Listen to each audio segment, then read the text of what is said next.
Hello. Hello. Welcome back. Wow, this is episode 19 of the NgoVo Convo One Piece review podcast episodes. We're two stupids. Make a hype. Hype. This is It's hype. hype. This is hype. This is hype, right? Yes. Hype. I'm one of your hosts, Veronica Vo, and I'm joined by Harrison No. He's to my left. I'm to his right. Right over here. Hello. Hey. She's over there. If you're new here, we both just want an excuse to talk about anything that ranges from anime to comics, but also we're clearing up Harrison's One Piece backlog. Surprisingly. Surprisingly, So- that's no. that's rude. Surprisingly. Rude. Because some people would say it's two people conversing.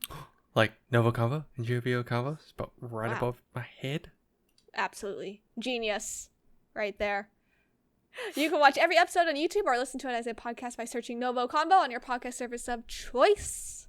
And in this episode, we're going to be talking about post-war arc. It's chapters 581 through 597. Really short and sweet. Really sad. And for context, if you're actually like following us on this Harrison's road to One Piece, he's only reading the manga. He does want to watch it now, like fully. I do. So, yeah. I do. He does. And as usual, if you are listening or watching, you must be a One Piece fan. You must be committed, and you just want to watch Harrison's reaction or kind of like revisit One Piece arcs again. We don't do any non-spoiler. We just get right into it and talk about stuff. Yep. But yeah, let's get right into it. So this was kind of like, so this ended where we ended with Marineford, basically. Mm-hmm. Yeah. Ace dies. So sad. Ace Sobbing. is dead. Ace Whitebeard's is dead. Whitebeard's dead. Luffy's in shock and grief and depressed.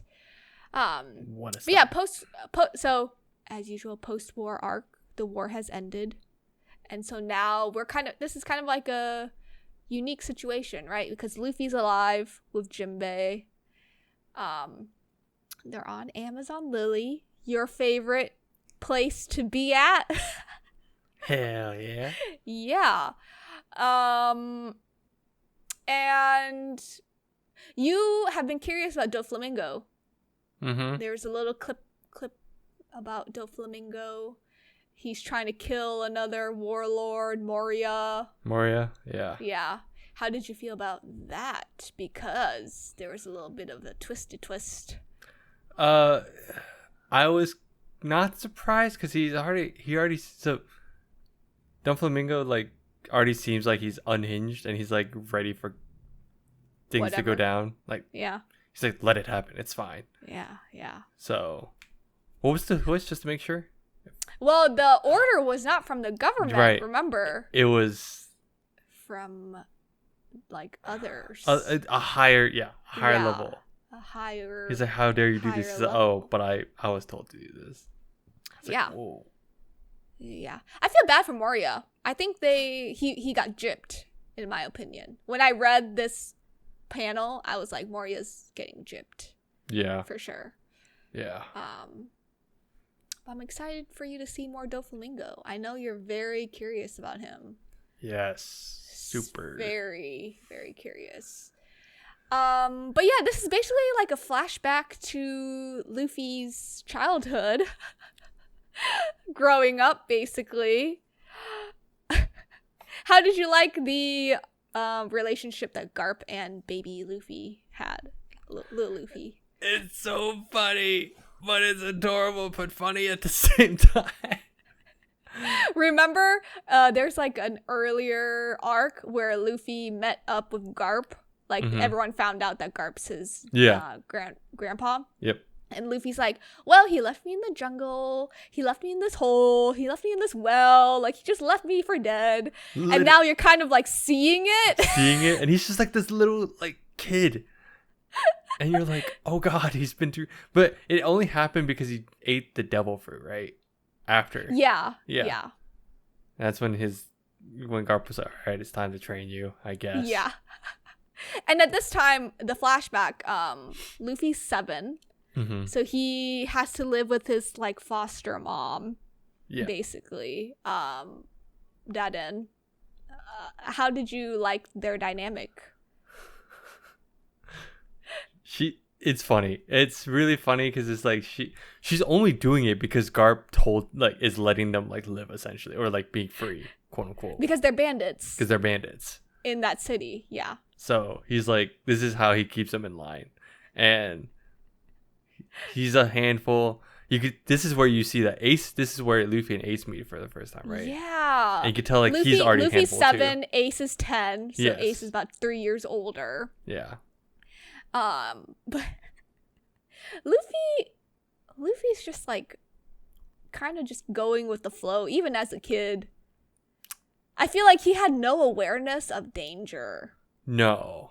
Yeah. And I can't tell if this is like a familial thing at this point. Yeah. But yeah. It's been funny. No, like he just goes into it. Yeah. Flaming hot. How did you like the introduction to Sabo and his backstory and what he's going through? It was interesting. Did you know about Sabo before reading One Piece? I've seen of Sabo.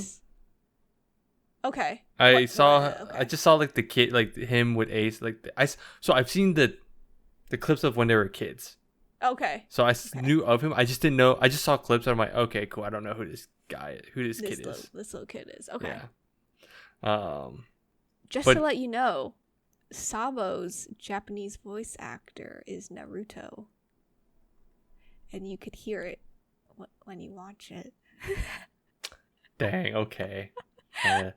Tug at my nostalgia. Tug at your heartstrings. But yeah, did you like the Sabo introduction? Yeah, so it's like, it makes sense because for a while I just thought Ace was just kind of a loner, but he wasn't fully a loner at that point. Yeah. I was like, oh no, he hung out with Sabo as kids because Sabo is also like, what was it, from Gray Terminal? Gray Terminal. Or that's how they met, was in Gray Terminal. Yeah. Which is Did really... you like that trio? The kid trio? Yeah, it's really cool. I was like, that's so funny. Because Luffy's like trying to be friends with them or trying to get in, so it's really cute. But they're like obviously like old because they're the same age roughly, right? I think. Yeah, or roughly. Ace and Sabo are roughly the same age. Yeah. And then, yeah. So I think Luffy's like that younger brother. Is that younger brother? Yeah. Want to hang around with them. Yeah. But I mean, we find out Sabo's actually from like a rich aristocratic like family. Yeah. His parents are douchebags. Yeah, parents are douchebags. Younger adoptive brother named Stelly, also a douchebag. It's a piece of shit. Little piece of shit. But yeah, I think the whole dynamic, this gives you a more understanding why Luffy wants to save Ace. Yes. They were so tied down together as kids. Yeah. They grew up together. Like straight up. Yeah. They grew up together. There were obviously issues, like the Gray Terminal area was be put on fire basically. Yeah. Yeah, like so this kind of showed to me, this is the part where I'm like, yeah, world government or nobility is always like just bad. Like it's just they're just the bad guys. Straight up. Because it was like the what do they call it? The Celestial Dragons. Celestial Dragons, yeah. Obviously was like the baddest of the bad, but then they just show like nobility is also just as bad anyway. Just as bad. They didn't care about the poor people. Yeah. Yeah. And I'm like, oh, now you're reading more. I'm like, okay, now I'm understanding the strife and division between just like the class. Yeah. Like how everything works. It's just crazy bad. And isn't it interesting? Admirals are the one that protects celestial dragons if anything happens to them. Yeah. And you've seen in past arcs what Luffy did. Yeah. So it's just kind of like tying everything back. Yeah. But yeah, there's a lot of things that tie everything back. Like you see the journey of these 3 kids bonding, basically. Yep. Ironically, Sabo met Dragon. If we don't recall, Dragon is Luffy's deadbeat father. Deadbeat father? What? Somewhat deadbeat, probably really deadbeat. I mean, Like Goku level? Alright, I see. I'm just kidding. Yeah, sure. So yeah, because at this point he was like, yeah, I want to like, what was it? He wants to be a pirate. He wants to be a pirate. They all want to leave the town, be pirates. But remember when? Okay, so Luffy got kidnapped basically because he was like by these pirates. He got kidnapped by these pirates, and they wanted Sabo and Ace's treasure because those two stole it from them. Yeah, and they've been saving up for like years, I guess. Yeah, for like 5 years or something. And like the crazy part about Luffy is that his loyalty is unwavering. Even as a kid, is very unwavering. And it was like so brutal for me to reread him getting beat up as a little kid. I was like, oh, he's 7. And they were all off-putted. Like, even the crew was off-putted. Yeah. Like, they were just like, this is bad. This is not good. Yeah. But I mean, those pirates had to deal with like bigger pirates names. So I understand. But it was really sad. And like even Ace's like personality was unwavering. Like he was like, don't talk bad about like anyone. Like I'll stay back and like beat you up, which he did. With their foster mom. Yep. Which is crazy. There's 2 time skips in this flashback. There's one for 7 years later where Luffy's like 14, Ace is 17. And they promise each other that at 17 they would kind of like go off, be a pirate, go on their own. So that happened. And then like obviously Sabo's wanting to leave as like a kid, like a 7-year-old. Yeah, I forget. He got on a boat because he's like, he got a boat. Oh. But then like the Celestial Dragon, one of them came to town. Yeah. And then they saw the ship and they're like, oh, get out of the way. I was like, blew it up. Said goodbye. And unfortunately, Ace didn't know. Yeah. I guess. Yeah. Because it was like at that like weird time. Where, it was like, that they were like, oh, it's okay. He should stay with his family because we want the best for him. They like yeah. But so now he's gone. And then now we have another time skip. Obviously, 3 years later. It's where Luffy's journey started as a 17-year-old. So now that we're here, it's crazy to see that at the beginning you felt like it was just like he's leaving, he just wants to be a pirate, blah, blah, blah. But now that you've watched the backstory and you've seen what's happening, you're like, there's so much weight of like that journey to leave the town. Yeah. Like it was actually a moment. And it solidified even more so like after reading this arc. Did you think it was going to get this deep? No, I did not. No. I really did not. I could see the surprise. You're like, no, it didn't. I kept going. I was like, this is really good. Holy shit. There's so much going on. Yeah. But that's kind of like the end, like the journey, the end of the flashback. We go back into present day. Garp gets punched the shit out of himself from Dadian. Because he came back. So that whole flashback was for context for when he comes back. Yeah, when he comes back. Yeah. Yeah. No, which is crazy because Ace actually wears Dadian's necklace around him. Yes. They share the same necklace, basically. I didn't even notice that. Yeah. Until like, I think later down, I was like, oh wait, they share the same thing. She cares. As a foster mom, she really cared about the 3. She basically just lost 2 out of 3 kids. So it was really cute because like they would just take care, let them all come and hang out. They saw them grow up. Yeah. And of course, like that's when it hit. That was the clip I saw was Dan like punching Garp repeatedly. Yeah. Out of context, I'm like, okay, cool. What's going on here? Yeah. But you can really tell Garp has a lot of guilt. Like a lot of guilt. Like he's taking the punches on purpose. Yeah. Like he could miss them easily. I mean, he's like the Navy's hero, as they all call him in the war. But yeah, that's really just sad to see. I think everyone was like really affected by Ace's like news about dying. Yeah. Did you like how Jinbei snapped Luffy out of his funk. Yep. Because Luffy was just like beating himself up basically. Yeah, he kept in like this jungle. Yeah. Yeah. Kept banging his head. And I felt bad. I was like, oh my god, how is he gonna get out of this funk? But the power of friendship pulls through. He has friends. This is like the most like stereotypical moment. I was like, of course, it's fine. Yeah. It's okay. Yeah. But god dang it. But that's fair. It's But good. yeah, no, it's fair. It's good. No, it's He good has the because you support just forget. system. Because it's. I think this was done well. This is done very well because it was one of those like you see built up for like the last hundreds of chapters, right? Yeah. The last several arcs, and for a moment you are just stuck with Luffy for like a good chunk of it. And usually that's how it is at the beginning. But at the beginning you're acquainted with the crew first. So then, for me, I also forgot for a split second.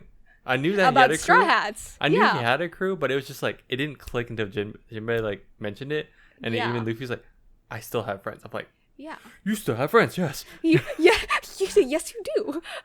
Oh God. No, it's just really crazy because the typical like we always make fun of like the power of friendship, especially in like other shonen like shows. Like Black Clover is a really good example of that. Fairy Tail.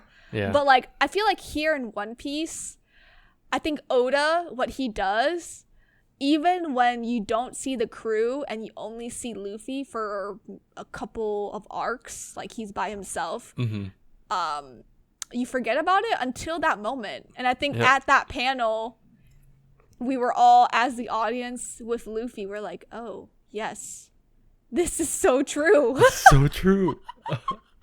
They're just crazy.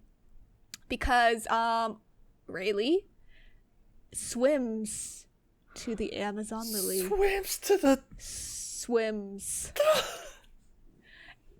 And that's far if you think about it. Oh yeah. Yeah. If it's far by boat, it's going to be so far swimming. It's insane. Like really, it's just like he's such a badass. Hey, I mean, look at him. He's ripped for an old man, for crying out loud. He is. He's literally just chilling and trying to like get money back. Yeah. Did you like how all the Straw Hats found out the news? Like one at a time, it was kind of like, flashing forward to like where everyone's at, where they were like kind of like shipped off to by like Kuma. Yep.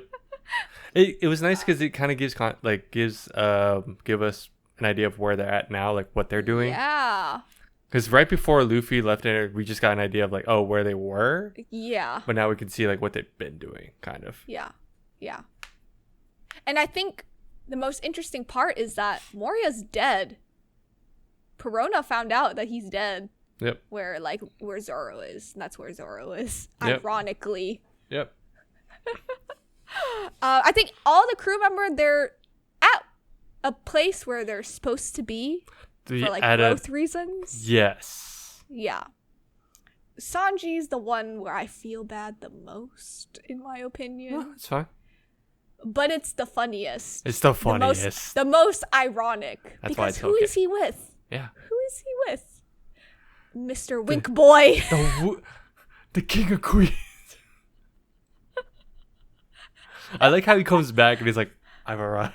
Yeah. I love how like Ivankov does not believe Sanji is like part of the crew. And it's so cool because of course he would care, right? Because it's Luffy is Dragon's son, so of course he wants to make sure, right? But of course he's like, this poster is not you.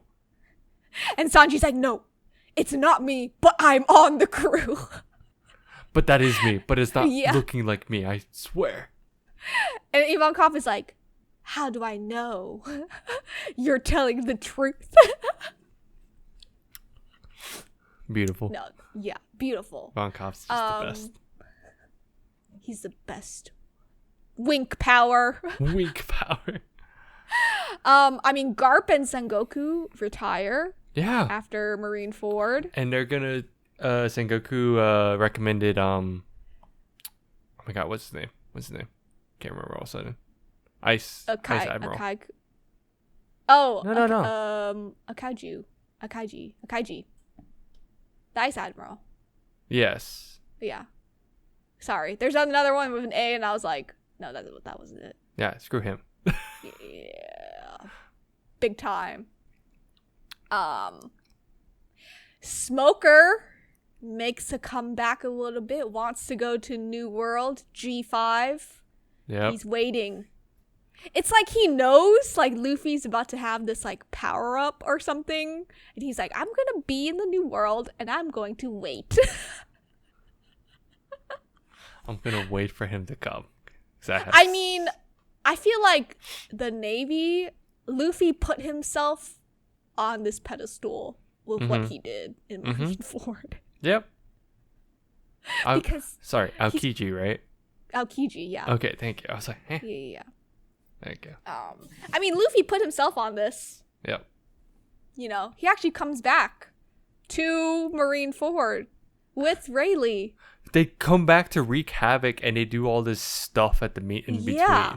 But he's doing everything out of like these weird things, right? Yeah. It seems like out of order right now, but like, I mean, it's pretty cool because he rings this bell 16 times. It's like symbolizing a new era, basically, because Whitebeard's dead. Yeah.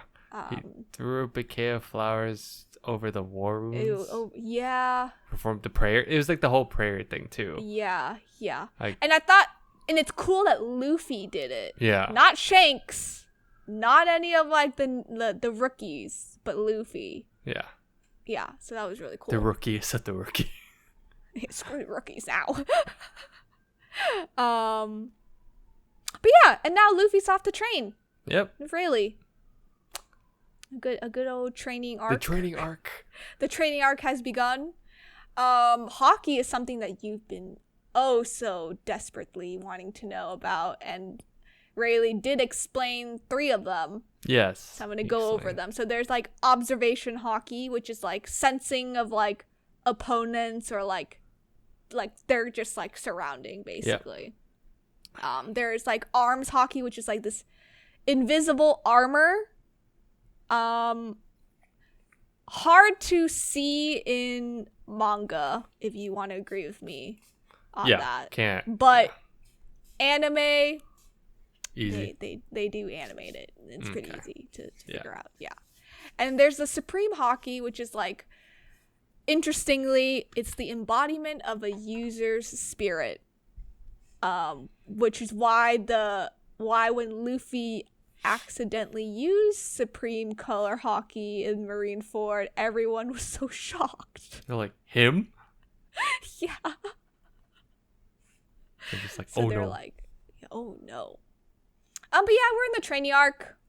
Basically at the end of this, Luffy was photographed and he has like this like writing on his arm. It just says that, tells his crew that they have to meet up in 2 years. Yeah. Most of them were about to leave the island where they were at to go. They were all about to leave. They all were about to able to leave. They're like, okay, I'm gonna go find Luffy now, and they all get the newspaper. I love how the newspaper order, Zoro's last. I mean, because Rayleigh's like, one of them may take a bit to figure it out, but that's okay. They'll figure out either way. Yeah. There's one that I'm like, I love how he's like, there's one, but they'll figure it out. Yeah, they'll figure it out. I think Sanji was the first one that figured it out. Yeah, Sanji was the first one. Yeah. Obviously, Robin and Nami were going to figure it out. Yeah. Like, Usopp was like, he's pretty smart too. Sanji too. Chopper as well. I just love how they're all devoted. They're all devoted to Luffy, and they're like, yes, we will train. You're right. Yeah. So. We will fight. Dude, train. It was such a quick detail, right? The whole like 2 or like the the crossing out of 3 and it was like 2Y and I was like, dude, I would not have. I'm obviously not a part of the triangle. You're like, I would have never known. Yeah. But yeah, so now this is the basically pre-time skip because now we're waiting for 2 years later. Harrison, you've made it. You've arrived. Dude, I can't believe it took 600 chapters. Listen. No, I didn't. Oh, I actually didn't think it would be. I thought it'd be less. This whole time I thought it would be less. But you thought it'd be less? Yeah, but it's apparent. I thought it hit like around 400 or something. Because, you know. Okay. But almost 600 chapters. Yeah. Time skip. Almost there. You're hitting the time skip stuff. Good shit. But have you enjoyed it so far? There's going to be the episode after this is like actually like we'll be talking about like favorite arcs, like characters in pre-time skip. Yeah. But did you like pre-time skip so far? Yeah, no, it's a lot more. It's been a good ride. I've enjoyed it way more. I will say it's been still, just to confirm, it was Ennis Lobby. That's when I think I got hooked. And it's been good ever since. I get the idea, just to validate you and everyone else. I get it. It's long. You get it. But I get it. If you decide to invest time at this point, like obviously, if you don't like it up to this point, you should have stopped a long time ago, right? Yeah, I should have stopped a long time ago. Yeah. Yeah. Are you going to like go down this like theory rabbit hole at some point when you catch up? Like theoretically, when you catch up, are you going to? Maybe I'll look back and like notice things. I like to look at like what they've noticed and stuff, but yeah. So. Okay. Cool. There's a lot to look forward to. Yeah. There's a lot. Can't wait for this post time skip. Animation post time skip, chef kisses, I will say. Hell yeah. But yeah, do you have anything else? No, that's it. No? I mean, you've caught up to Ace being a donut, so that's all I've got to say. I've made it. You've made it. I mean, Sabo died. I made Garp retired. I made it. Dragon is still deadbeat dad. I made it. Luffy's just Luffy. I made it. Hey, you met Law. Met Law, yeah. Yeah. Met Law, met Kid, met a lot of people. So many. That's for next episode. That's next episode. Yeah, that's next episode. Yeah. But thanks for tuning in. You can follow us on Instagram, TikTok, Twitter, X, whatever you want to call Twitter nowadays. I don't know. Threads, Facebook, at NgoVo Convo, NgoVo Convo. If you're on YouTube, don't forget to hit that like button and subscribe. Big red button below us. Go smash it. Just don't smack your computer screen, but like mouse to like button. Or do it. Click. You know what? Do it. Now that you said or it, smash it. Yeah, okay. I'm not liable for that. We are not liable, just saying. I hope not. But yeah, comment down below. What do you want us to see next? Watch, read, play. If you've gotten this far in our One Piece series, thank you for joining Harrison's journey. I hope you like it. Because I'm liking it. Don't give him any spoilers. Please don't. Just, we don't want to ruin this experience. But we'll talk to you next time. Bye-bye. Bye-bye.